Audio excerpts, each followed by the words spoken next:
abin fahari abin sha'awa al'adunmu yau kasar Hausa.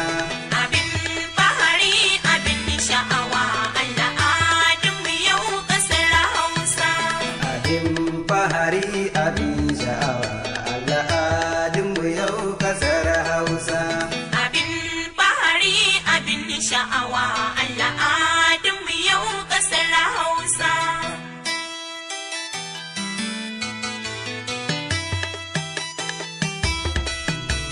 Abin fahari abin sha'awa al'adunmu yau kasar Hausa. Yawon asali da tushe a ko'ina an san kasar Hausa. Hausawa har Fulani arewa mu zamto cibiya babba. Al'adu mun rike sana'ar gargajiya ba za mu watsar ba. Iyaye har da kakanni suka yo ba za mu watsar ba. Mu rike su mu ringa inganta su a duniya za mu samu ci gaba. Abin fahari abin sha'awa al'adunmu yau kasar Hausa. Abin fahari abin sha'awa al'adunmu yau kasar Hausa. Mun rike noma muna kiwo ko ina an san kasar Hausa.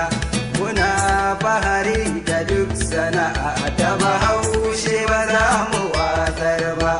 Abin fahari abin sha'awa sana'o'in 'yan kasar Hausa.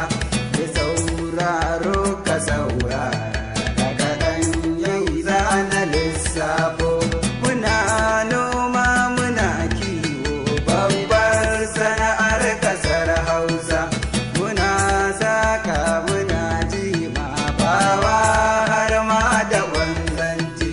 Wajen rini mun ba da himma ko ina an san kasar Hausa. Fatauci mun rike a arewa ba sam ba za mu watsar ba. Muna noma muna kiwo babbar sana'ar kasar Hausa. Muna saka muna jima bawa har ma da wanzanci. Abin fahari abin sha'awa sana'o'in 'yan kasar Hausa. Abin fahari abin sha'awa al'adunmu yau kasar Hausa. Wasanni ai na al'adunmu na Hausa ba za mu watsar ba. Mun rike su daren fa Hausa Fulani sam ba za mu watsar ba. Abin fahari abin sha'awa al'adun 'yan kasar Hausa. Mai sauraro ka saurara da kaɗan yai zana lissafo. Kawa arma da shaɗi da damba da tashe ba za mu